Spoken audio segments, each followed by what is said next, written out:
Vandag is die ATKV se heel eerste moedertaalfees en die ATKV het dit gedink om so 'n dag te reël omdat daar baie onkunde oor die waarde van moedertaalonderrig is.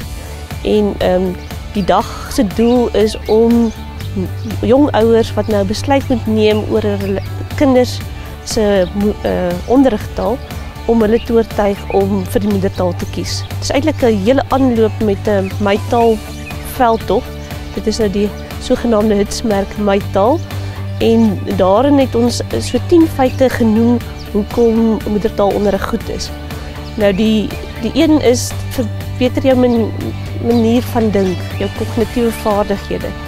En dit lei dan tot 'n beter akademiese prestasie, maar dit skep ook die grondslag vir meertaligheid. En dit is in 'n land soos Suid-Afrika kan 'n mens nie sonder meertaligheid nie. Die laaste belangrikste feit wat ons nou ook in ons veldtog uitgelig het is moedertaalonderrig is my reg. En ons wil die ouers sensitief maak om hierdie reg uit te oefen. En dit is natuurlik nie net vir Afrikaans nie, dit gaan eintlik oor die beginsel van moedertaalonderrig. Daarmee sluit ons dan die ouers wat Xhosa en Zulu en Sotho en Tswana praat ook in. En ons hoop maar met hierdie voorbeeld dat ander tale ook sal volg. Die sprekers, ons het 4 sprekers gekry. Die eerste daarvan is Iver Price. Meeste ken hom van RSG, baie gewilde en bekende Afrikaanse joernalis. En hy het 'n bietjie kom gesels oor moedertaalonderrig in jou loopbaan en wat dit vir hom daar beteken het. 'n Groot deel van my eie sukses in my loopbaan van die laaste 16 amper 17 jaar in die mediabedryf kom van die feit dat ek onderrig in die taal van my hart ontvang het. Ek het wonderlike Afrikaans onderwysers gehad op beide die laerskool en die hoërskool.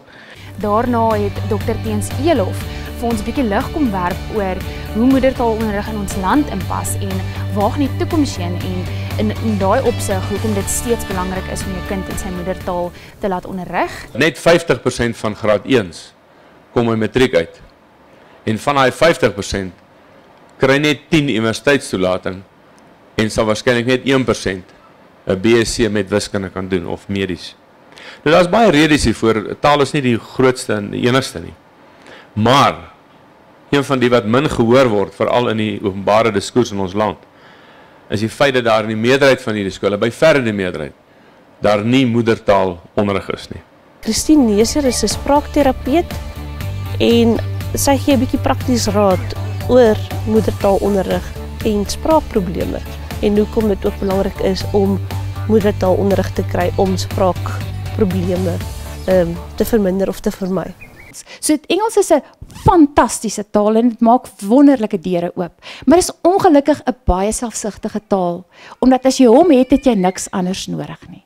So as jy as ma of pa nie vir jou kind hierdie gawe gee van nog 'n taal nie, dan is dit al wat hy gaan hê. Dan Dumile Mateza is 'n baie bekende televisiepersoonlikheid.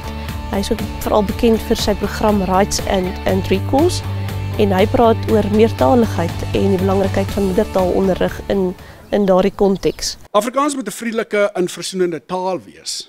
In 'n mate moet alle tale versoenend wees. Meneer Nelson Mandela het gesê as jy met 'n persoon in sy taal praat, praat jy na aan sy hart. Ek dink die belangrikste wat ons van die ATKV in gedagte moet hou, sê dis die Afrikaanse Taal- en Kultuurvereniging, maar dit is 'n vereniging wat ingestel is op meertaligheid. Ons sê Afrikaans word nie in isolasie gepraat nie. Dit is een van ons amptelike tale.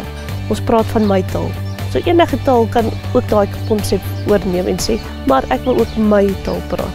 Moedertaalonderrig, ongeag of dit in Zulu, in Xhosa, in Afrikaans, wat ook al taal dit is, ongeag daai moedertaalonderrig skep 'n platform vir ander tale om ook te groei en help kinders om ander tale makliker te leer. So dit in homself bevorder meertaligheid.